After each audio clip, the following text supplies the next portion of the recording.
Estamos aqui novamente juntos para seguirmos com o estudo do livro Painéis da Obsessão, de Valdo Franco, pelo espírito de Manuel Filomeno de Miranda. Desencarnação e vampirismo. Cada vida é um livro aberto, rico de experiências e lições, das quais se podem retirar proveitosos ensinamentos para a realização interior. Mesmo das existências humanas mais obscuras, flui um manancial de alto valor, se soubermos avaliar as realizações e sofrimentos, as lutas e renúncias, os esforços e os silêncios vividos para a aquisição da felicidade, segundo o parecer de cada criatura. Ainda me encontrava sob as impressões do drama que arrebentara as vidas de Jaime, de Dona Menaide e seu filhinho, quando o Dr. Lustosa me convidou a visitar um paciente que se ultimava no plano físico. O vetusto e nobre hospital, composto de vários blocos, tinha uma entrada senhorial, forrada de mármore, ampla, o que atestava a sobriedade de linhas, o gosto arquitetônico dos seus construtores e o cuidado para oferecer aos seus pacientes, que eram considerados hóspedes, que verdadeiramente assim se consideravam. Tais as altas somas desembolsadas para o seu tratamento, assistência cuidada e especial, bem como uma larga cota de conforto físico e moral. Não obstante, havia a ala dos indigentes, com menos apuro e comodidade, onde, no entanto, se dispensava assistência competente aos internados. Dirigimos-nos a um apartamento bem decorado, no qual se debatia, nas garras da tuberculose pulmonar, um senhor de 60 anos aproximadamente. O ambiente bem cuidado, com uma ampla janela aberta na direção do bosque e na montanha, por onde entrava a claridade do dia, contrastava terrivelmente com a psicosfera ali reinante e irrespirável, na qual se movimentavam espíritos viciosos, ostentando máscaras de agressividade com atitudes visivelmente hostis. Confabulavam, irônicos, e referiam-se ao moribundo com indisfarçável animosidade. Antes que a surpresa me convidasse à descabida ou precipitada análise, o médico amigo veio em auxílio, esclarecendo-me. O enfermo que se encontra em processo de desencarnação é o Sr. Marcondes Leal, proprietário de imenso latifúndio próximo a esta cidade, que montei com mão de ferro. Havendo herdado uma sólida fortuna e largos tratos de terra, tem vivido inconformado, ingerindo vibrações de baixo teor, a que faz jus em face do temperamento irascível e rude. Aqui está internado há quase 5 anos, sem que a doença pudesse ser debelada. Embora os cuidados e a dedicação de todos que o assistem com desvelo que o dinheiro pode comprar. Tirano doméstico, tornou um tormento contínuo na vida da esposa e dos 2 filhos, hoje adultos, que o suportam, anelando pela sua desencarnação, esperada com alguma ansiedade pela família há um bom tempo.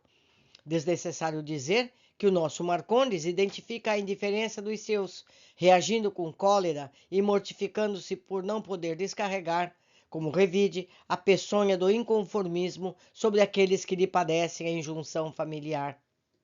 Outro sim, rebela-se ante a aproximação da morte, pelo fato, entre outros, de ser constrangido a deixar o imenso patrimônio que preservara e aumentara com ganância e avareza. O amigo olhou mais demoradamente o Sr. Marcondes, que estorcegava sob tenazes invisíveis da dificuldade respiratória, e prosseguiu sem ocultar a compaixão de que se encontrava possuído. As suas dores não se encerrarão, no entanto, quando lhe cessarem os movimentos físicos. Como vemos, as presenças espirituais que aqui se movimentam são de péssima procedência e têm motivos para o fazer. Alguns são adversários pessoais do nosso Marcondes, que os tem desde vivências anteriores. Outros foram adquiridos na atual reencarnação. E outros ainda procedem de simpatizantes e amigos daqueles a quem ele prejudicou mais recentemente, que aderiram às mágoas dos seus amigos e se resolveram por cooperar no extermínio da personagem odiada. Dispondo de meios valiosos para gerar simpatia e bem-estar, desenvolver a prosperidade própria pelo enriquecimento de muitos, preferiu a caminhada solitária do egoísmo, calcando sobre os pés as oportunidades que tem negado ao seu próximo. O pobre amigo tem sido um semeador de males, estando a colher os primeiros frutos amargos da sua plantação, a fim de penetrar nas urdiduras da maldade que cultivou, quando experimentará os espinhos mais ferentes que lhe cravarão na alma com mais intensas dores. Note, o irmão Miranda, que apesar das preces das religiosas que o cercam, de carinho desinteressado, em lhes conhecendo as fraquezas e mazelas, aqui não dão luz à paz, nem se encontra a esperança. A alucinação que dele se apossou fê-lo afastar-se de Deus, de qualquer sentimento religioso, divorciando-se das bênçãos da fé, que é lenitivo seguro desde momentos. Sempre estremunhado, cultiva formas de pensamento que nutre os seus adversários desencarnados, recebendo, com incidência poderosa, a resposta deles, transformada em energia deletéria, que terminou por arruinar-lhe a vida física e mental, já seriamente abalada. Temos, no companheiro duplamente afetado, no corpo e na alma, um exemplo típico da ação do petardo mental disparado pelo ódio contra alguém que o recebe em sintonia de faixa psíquica equivalente. Vemos pessoas que se fazem odiadas por milhões de criaturas e aparentemente prosperam, gozam de saúde, parecem viver felizes. Entre muitos outros, reportemos alguns exemplos historicamente próximos, como Hitler, Eichmann, Stalin. Na verdade, não escaparam de si mesmos, vitimados na trama cruel que movimentaram contra a humanidade, exterminando verdadeiras multidões e permanecendo tranquilos. Nesses casos de aparente exceção, personagens de tal porte transformam-se em instrumentos da vida, que os homens necessitam sofrer, a fim de despertarem para os valores mais altos da existência. São látegos a azuzir com impiedade nas espáduas da sociedade, ora desatenta, ora conivente, espiando as suas arbitrariedades em mãos mais canibalescas nos processos rigorosos da evolução. Hitler acreditava-se predestinado pela providência para reunir os povos germânicos, recordando-se das existências pregressas quando desempenhava papel de relevo histórico na comunidade europeia.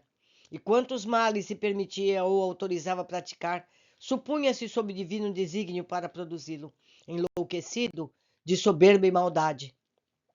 É certo que a divindade não necessita de homens arbitrários para estabelecer na terra a justiça, o equilíbrio e a paz. Desde que se levante falsos árbitros do direito e da ordem, alicerçado em postulados equívocos ou falsos, tornam-se por si mesmos mecanismos de provação, de expurgo, sobre cujos propósitos sucumbem os que se encontram incursos como delinquentes nos soberanos códigos. Assim, reparando os gravames e crimes perpetrados. Na fúria que os domina, a sede de sangue e de destruição impede-os de absorver, de momento, as ondas da reação do ódio e do rancor, não os impossibilitando, todavia, de intoxicar-se com as próprias emanações psíquicas e espirituais, bem como as daqueles que os seguem na erraticidade, levando-os a suicídios selvagens ou à alienação total. Dr. Lustosa silenciou, numa ligeira interrupção da narrativa. Pudemos observar, debatendo-se na tenda de oxigênio, o olhar esgazeado, a dispneia violenta, o Sr. Marcondes em agonia. Um filete de sangue vivo escorria-lhe de um dos cantos dos lábios. A tosse impertinente cansava, obrigava-o a expelir golfadas de sanguíneas que os faziam rebolar-se em aflição pungente. Uma religiosa orava, enquanto uma enfermeira experiente assistia-o, aguardando o momento final, próximo. Temos estudado a obsessão como fator desencadeante de enfermidades orgânicas, prosseguiu com a mesma serenidade o amigo vigilante. Agora temos um fenômeno com maior complexidade ante os nossos olhos. Em face de suas atitudes, o nosso enfermo passou a sofrer o cerco das entidades perversas que interferiram no seu comportamento mental com as naturais reações psicológicas e humanas. Simultaneamente, o desencadear de animosidades que as suas atitudes provocaram fez que as pessoas passassem a desfechar-lhes flechadas mentais, desejando-lhe a ruína, a infelicidade e a morte. A princípio, em razão de encontrar-se mergulhado em verdadeira carapaça das próprias construções psíquicas, aqueles petardos não o atingiam com facilidade. Naturalmente, se diluíam no choque vibratório das suas resistências portadoras de teor diferente em ondas de dispersão, pelo que a sua mente exteriorizava contra as demais pessoas. Produziam-se nesse campo magnético inevitáveis choques vibratórios, que ao largo do tempo tiveram as primeiras brechas em razão da intensidade com que eram emitidos os pensamentos destrutivos alimentados pela fúria das suas vítimas, no lar e fora dele, somando força devastadora. Lentamente, as sucessivas ondas prejudiciais alcançaram-lhe os equipamentos orgânicos, desarticulando as defesas imunológicas que foram vencidas, degenerando células e dando início ao princípio da irrupção do bacilo de Koch, agora em fase final do processo. Casos há em que a incidência do pensamento maléfico aceito pela mente culpada, destrambelha a intimidade da célula, interferindo no seu núcleo, acelerando a sua reprodução, dando gênese a neoplasias, cânceres de variadas expressões. Olhem aqui, meus amigos, eu vou novamente interromper a leitura para reforçar mais uma vez. São os nossos pensamentos que nos fazem adoecer. Se não temos um processo kármico associado à doença que temos, são os nossos pensamentos que dão início a essas doenças. E se temos um processo kármico, esses pensamentos vão agravar e acelerar o nosso mal físico. Continuando. A mente é dínamo gerador de energia, cujo potencial e finalidade estão governados pelo comportamento moral, pelo desejo de quem o emite. Há enfermidades de diferentes procedências que se instalam sob a contribuição da conduta mental dos próprios pacientes, dando margem a fenômenos de autodestruição a curto ou largo prazo, de desarticulação das defesas psíquicas e orgânicas, quando irrompem problemas graves na área da saúde, com muitas dificuldades para a diagnose correta, quando para uma terapêutica segura.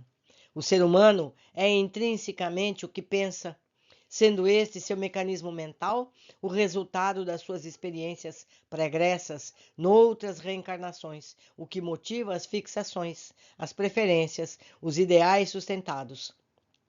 De mais alto valor, portanto, o cultivo sistemático dos pensamentos positivos, das ideias enobrecedoras, da conversação edificante, das aspirações otimistas que facultam a renovação das paisagens íntimas e a substituição dos clichês infelizes, propiciadores de doenças, de perturbações do raciocínio, de desajustes de todo tipo. No caso em tela, do nosso senhor Marcondes, foram os petardos mentais dos encarnados que, por sintonia dele próprio, desencadearam o distúrbio que o afligem, dentro, naturalmente, das balizas do seu programa kármico.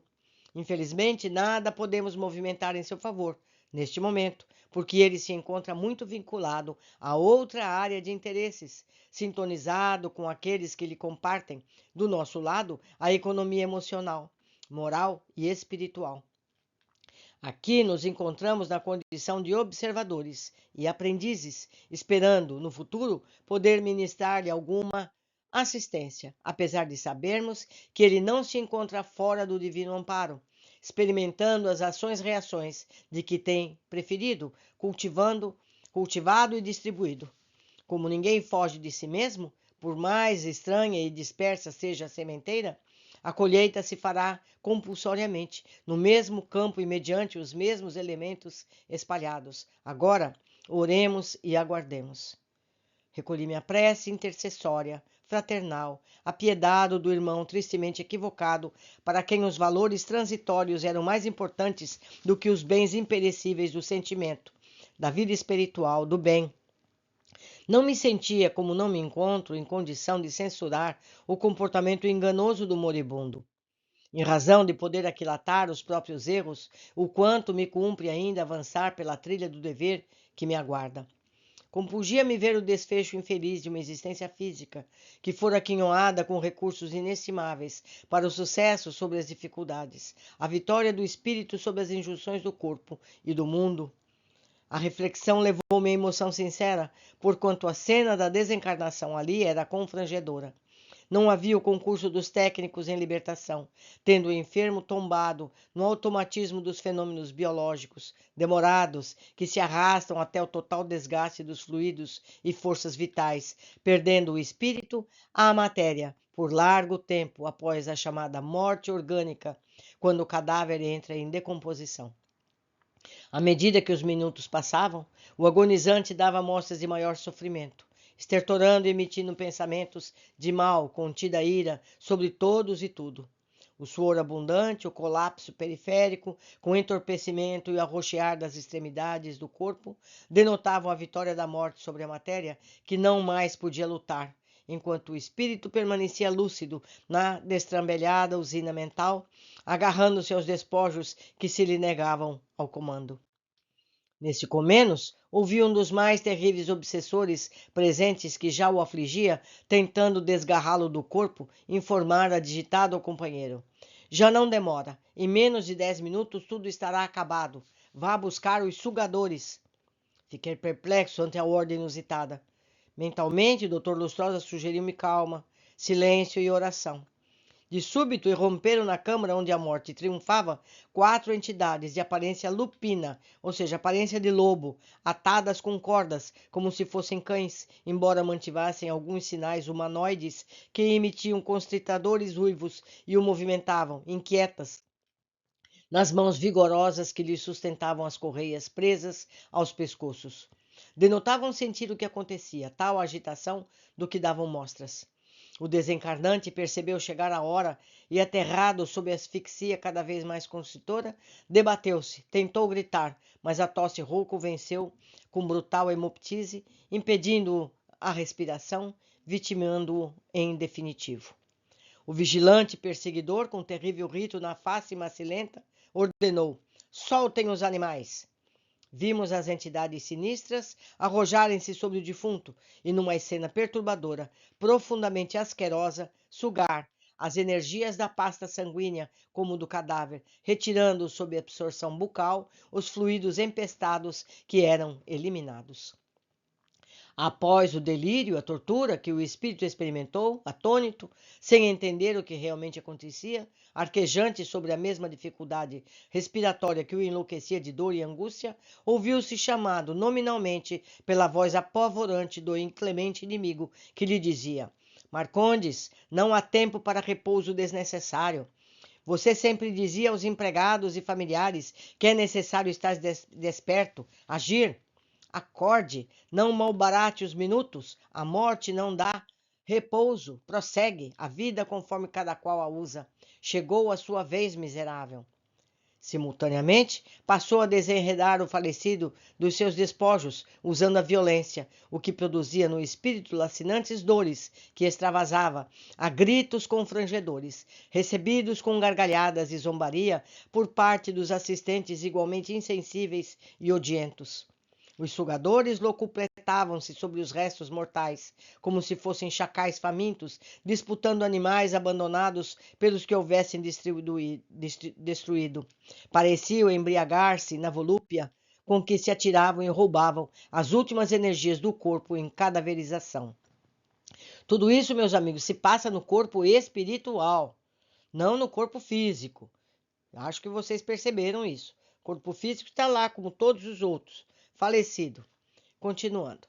Logo depois, o vigoroso algoz, num gesto brusco, desligou as últimas amarras fluídicas e, segurando à força o alucinado senhor Marcondes, que experimentava inomináveis como indescritíveis aflições, e submeteu-se, debatendo-se à nova injunção. Retirem os animais, impôs feroz. Saiamos daqui. As entidades reagiram ao seu condutor, não desejando abandonar o repasto, no que foram forçadas a chibata, e o grupo, heterogêneo, ridículo e apavorante, retirou-se com grande chorratice, levando o recém-desencarnado. Transcorrera menos de 1 hora desde o desenlace, e tudo parecia haver acontecido em um demorado período de incessantes aflições. No plano físico, a religiosa que orava revestia-se de opalina claridade que resultava da sua comunhão com as esferas superiores e, ajudada pela enfermeira e mais auxiliares que foram chamados, o cadáver foi recomposto, enquanto o apartamento era asepsiado a fim de que tudo retornasse à normalidade habitual. Já nada temos a fazer aqui, falou o generoso Dr. Lustosa. Outros deveres nos esperam. O nosso irmão, falou o Sr. Marcondes, começa doloroso e demorado período de reparação, no qual a dor desempenhará o papel que ele não permitiu fosse realizado pelo amor. O tempo, esse benfeitor ignorado e paciente, se encarregará de ajustar, pôr nos devidos lugares tudo quanto se encontra em desconcerto e desequilíbrio. O espetáculo tenebroso imprimira na mente todo o horror da desencarnação do atormentado enfermo, fazendo-me recordar uma antiga oleografia religiosa intitulada A Morte do Pecador, na qual se retratava algo semelhante, porém menos aterrador. Provavelmente o pintor tivera alguma visão psíquica do evento, que fixara como advertência aos desatentos em torno das questões espirituais. O momento, todavia, não me permitia quaisquer indagações. Saímos em direção ao jardim e nos deparamos com o triunfo do sol abençoando a natureza.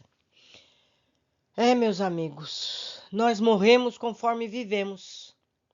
Como nós somos, como nos comportamos com aqueles ao nosso redor?